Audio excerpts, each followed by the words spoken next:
น้ำหยาดสองหานห่มกันมาถึงมือในก่อน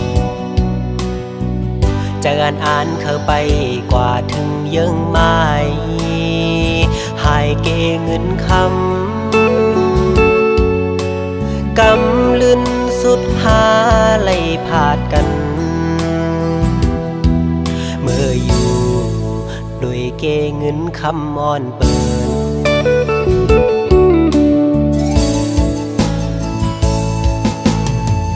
ถักได้เป็นปานอ่อนซ้ำเป็นปานจอนกวยเย้าน้องเอ๋ยก็เพราะว่าอ่อนเฮาอำเหมือนกันแลตาสู่น้องเสือปอน้องแทบดาดเส้นเจอเยาหักอยู่ก็หูเตเลยลืม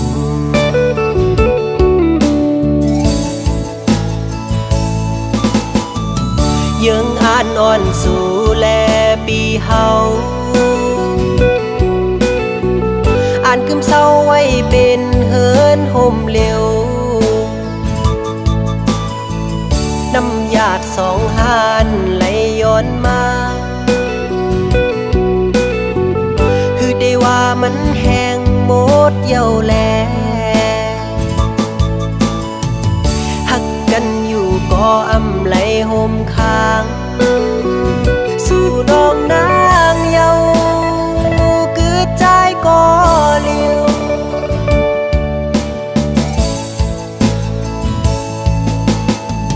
อย่าไปเจอๆกอบใจเยา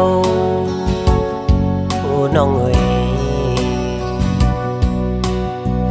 สิไปเมื่อกว่าลาตาสู่เดเซอนั้น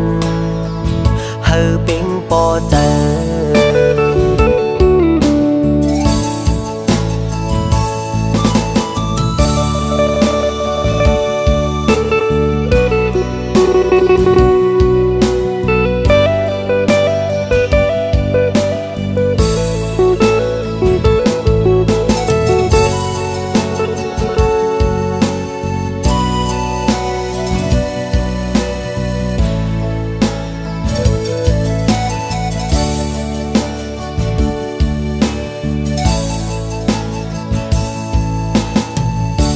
ได้เป็นปานอ่อนซ้ำเป็นปานจอนกวย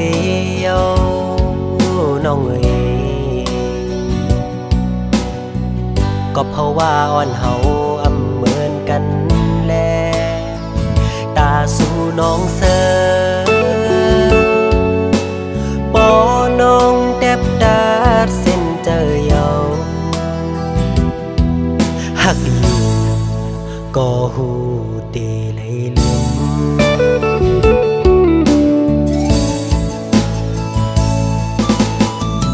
ยังอ่านนอนสู่แล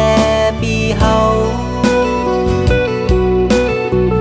อ่านกึมเศร้าไว้เป็นเฮินห่มเร็วน้ำหยาดสองหานไหลย้อนมาคือได้ว่ามันแห้งหมดเย้าแลหักกันอยู่ก็อำไหลห่มค้างสู่น้องนางเยาคือใจก็เลี้ยว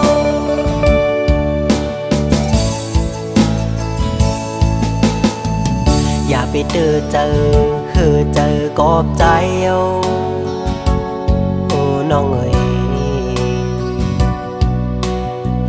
สิไปเมื่อกว่าลาตาสู่เดเซอนั้นเฮอเป็งปอเจอ